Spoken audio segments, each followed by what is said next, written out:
On May 31st, 1985, 17-year-old Shari Faye Smith was only 2 days away from her high school graduation.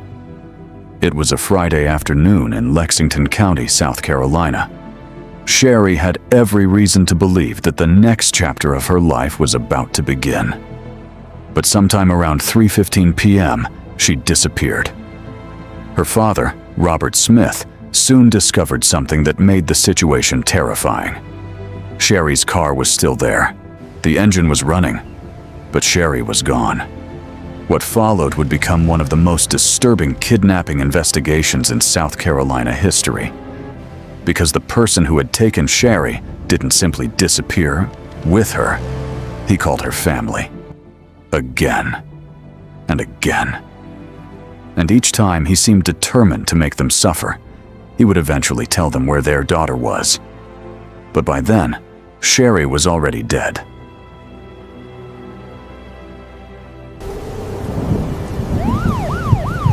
Police! Get down on the ground! Before you proceed into the full documentary, kindly turn your click to kindness by subscribing, like, and comment. Shari Faye Smith was 17 years old and living with her family in Lexington County.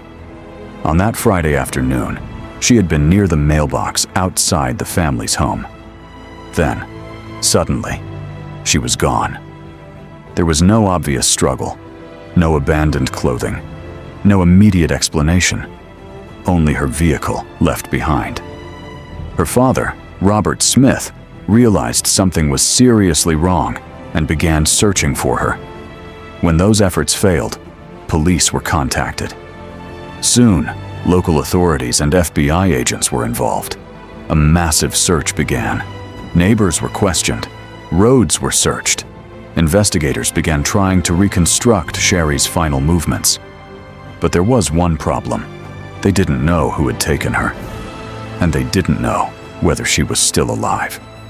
Then, on June 3rd, 3 days after Shari disappeared, the telephone rang inside the Smith home. The person on the other end claimed to be Shari's kidnapper. And instead of demanding money, he gave the family something far more disturbing. Information. He told them that a letter from Shari would be arriving. It was eventually intercepted by authorities. The letter had been written as a kind of farewell, a document later described as Shari's last will and testament. The fact that she had apparently been forced to write it made the situation even more horrifying. But the calls didn't stop. The caller knew details about Shari that suggested he wasn't a random hoaxer. He knew what had happened, and he wanted the Smith family to know that he was in control. He spoke to members of the family over a series of telephone calls. He described what he claimed had happened to Shari. He even told them how he had decided she would die. The psychological cruelty of those calls was extraordinary. The family was already living through the uncertainty of having a missing daughter. Now the person responsible was calling their home and forcing them to listen. Investigators began recording the later calls. And then came the call that changed everything. The caller gave precise directions to the location where Shari's body could be found. Police followed those directions. On June 5th, Shari's body was recovered. The search was over. But the investigation was only beginning. Investigators now had a murder case, but they still needed a name. The killer had been careful. He had concealed his identity.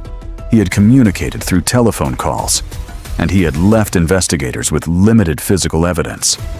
But his decision to communicate with the Smith family would ultimately become one of the biggest mistakes of his life. The calls were not simply taunts. They created evidence. His words established patterns. His descriptions connected him directly to Shari's kidnapping and death. And investigators began examining every detail associated with the communications. Then something unexpected emerged from the letter Shari had been forced to write. A faint impression on the stationery provided investigators with a possible clue to a telephone number. That clue eventually helped lead authorities toward a man named Larry Gene Bell. Bell was a 35-year-old electronics technician living in Lexington County. Investigators began connecting him to the evidence, and when they examined his background and belongings, the case against him began to take shape. There were also forensic findings linking Bell to Shari. Authorities found hairs in Bell's apartment that were considered microscopically similar to Shari's hair. The investigation was closing in, but before police could arrest Bell, another young girl disappeared. June 14, 1985. Exactly 2 weeks after Shari Smith had been abducted, 9-year-old Debra Helmick was playing outside her family's trailer in Richland County. She was with her 3-year-old brother. A neighbor suddenly noticed a car moving rapidly through the trailer park. The vehicle stopped near the children. A man got out. He approached Debra. Then he grabbed her. The little girl screamed and fought. The neighbor ran toward them, but the man forced Debra into the vehicle and sped away. The neighbor managed to observe the car's license plate. He also saw the man responsible. And later, investigators would identify that man as Larry Gene Bell. The similarities were chilling. Another young girl, another abduction, another Friday afternoon. And now investigators had reason to believe that the same predator had struck again. 8 days after Debra disappeared, the telephone rang again. This time, Bell contacted Debra's family, and once again, he provided information about where the victim could be found.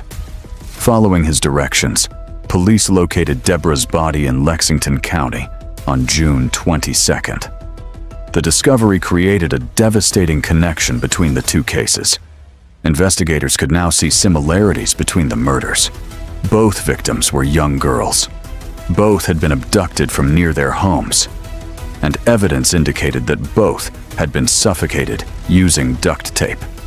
Bell's communications with the Smith family had also revealed details about Shari's death that investigators could compare with evidence from Debra's case. The killer had effectively connected his own crimes, and investigators were now closing in. 5 days after Debra's body was found, police finally moved against Larry Gene Bell. June 27, 1985. Bell was driving a grayish 1978 Buick Riviera when authorities apprehended him. Investigators searched the vehicle.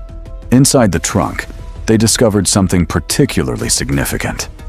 The car displayed one license plate, but another license plate was found inside the trunk. The second plate corresponded with the registration information for the vehicle. The evidence was beginning to accumulate. Bell was taken into custody.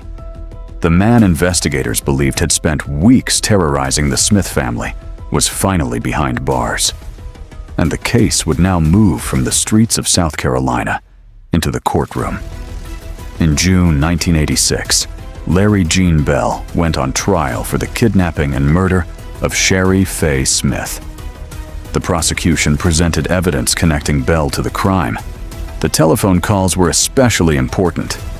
They showed that the person communicating with the Smith family knew intimate details about the kidnapping and murder.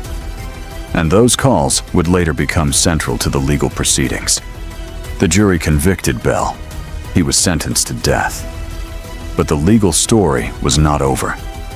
Bell would face another trial, this time for the kidnapping and murder of Debra Helmick. In 1987, he was convicted again. And again, the sentence was death. 2 murders, 2 convictions, 2 death sentences. The case left investigators and the public confronting a disturbing question. Who was Larry Gene Bell?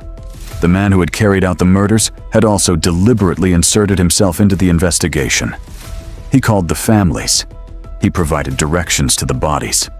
He described details of the crimes. And by doing so, he created a trail that investigators could follow. The South Carolina Supreme Court later described the Smith and Helmick crimes as connected by a common plan. The court noted striking similarities between the 2 cases, including the circumstances of the abductions and the way Bell communicated with the families. His own behavior had helped establish the connection. and ultimately, it helped prosecutors build the case against him.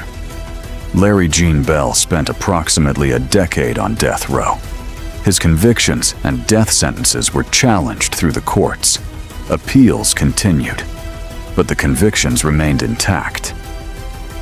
In 1995, the Fourth Circuit Court of Appeals rejected Bell's habeas challenge to his death sentence. Then, in October 1996, the final legal efforts reached the United States Supreme Court. On October 3rd, the Supreme Court denied Bell's request for relief. There would be no further delay. The following morning, Larry Gene Bell was executed in South Carolina. He was 46 years old. He died in the electric chair. The story of Larry Gene Bell is often remembered because of the disturbing way he communicated with his victims' families. But the real story belongs to the two young girls whose lives were taken. Shari Faye Smith was 17. She should have been preparing for graduation. She should have been thinking about the future. Instead, her family spent her final days desperately searching for her, while a killer called their home and told them what he had done. Debra Helmick was only 9 years old. Her disappearance came just 2 weeks after Shari's, and her murder confirmed that the man investigators were hunting had struck again. Larry Gene Bell was eventually captured, convicted, sentenced to death, and executed. But his execution did not erase what happened. It could not return Shari to her family. It could not return Debra to hers. And it could not undo the terror experienced by the families who spent those weeks waiting for the telephone to ring. The case remains one of the darkest criminal investigations in South Carolina history, simply because a killer took 2 young lives. But because, for weeks, he deliberately forced their families to live with the knowledge that he was watching, listening, and calling. And in the end, it was those very calls, the letters, the evidence, and the killer's need to communicate, that helped investigators find him. Larry Gene Bell wanted to control the story. Instead, his own words became part of the evidence that brought him down. Shari Faye Smith was 17. Debra Helmick was 9. Their names should be remembered not because of the man who killed them, but because they were 2 lives that should have continued. And that is where this story truly ends. Not with the killer, but with the victims. Bell was convicted of both murders, and executions records confirm he was executed by electrocution on October 4th, 1996. Thank you for watching. If you found this documentary informative, kindly turn your click to kindness by subscribing on our YouTube channel at Top Crime Scene for more carefully researched true crime stories based on verified facts, court records, and official investigations.